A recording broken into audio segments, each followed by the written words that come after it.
Yo, what's good guys? It's Saint Blck and I'm back with another weekly rundown here on Pirate Radio. So first of all, in the world of film, and we've got John Boyega who's going to be starring in a new Netflix thriller with none other than the man himself, Robert De Niro.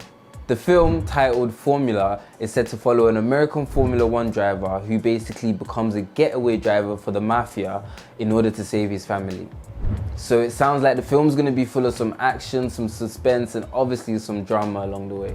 John Boyega is said to play the lead role in this film alongside Robert De Niro, who are just two of the names in this upcoming feature film.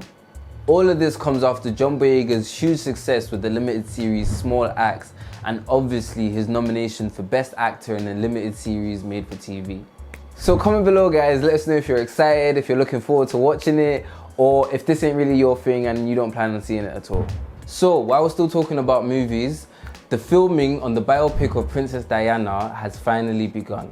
A picture was posted online of Kristen Stewart as Princess Diana, which kind of instigated that whole conversation again and marked the beginning of the filming for the actual film.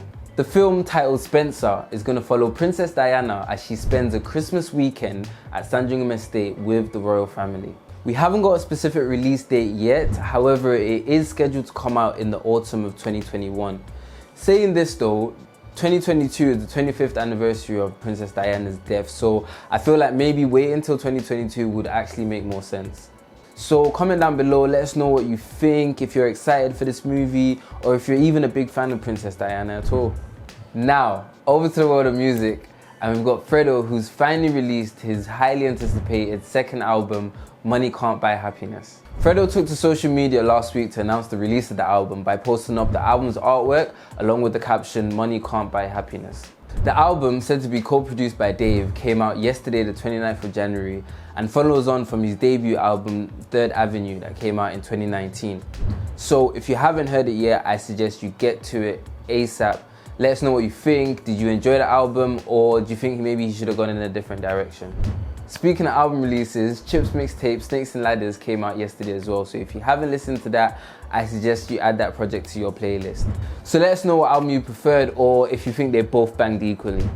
And now for probably some unwanted updates, because really and truly we all just want this to be over with. But Boris Johnson has spoken out on COVID once again. This time around, Boris has introduced quarantine hotels for anybody and everybody arriving into the UK from any of the 30 red list countries in the world. That means if you're coming back into the UK from any of the countries on that red list, you're gonna have to quarantine for 10 days in a government provided accommodation or hotel. Boris has made this announcement in the hopes to reduce the amount of COVID cases in the UK, but also to prevent any other strains or variations of COVID from coming into the UK from any other country. Although this was widely anticipated in recent weeks, it has still been met with a lot of criticism from people arguing that the government should have taken tougher actions a lot sooner. And now for a bit of funny COVID story, it seems all of us are tired of these new COVID rules, including the guys meant to be enforcing them. So this week, 31 on-duty officers were fined for breaching COVID-19 rules just to get a haircut. Scotland Yard has released that on the 17th of January, 31 officers at the Bethnal Green police station in East London had their hair cut by a professional barber. How all of them got cut without anyone noticing is beyond me. The two officers believed to have organised this event have actually been put under investigation and of course have been fined along with the 29 other officers who have breached the COVID-19 rules. But to be honest, on this occasion, I think they get the better end of the stick because at least they come out with a fresh trim. The local policing commander, Detective Chief Superintendent Marcus Barnett, has actually commented and mentioned how disappointed it is that his officers couldn't actually set an example for the public to follow.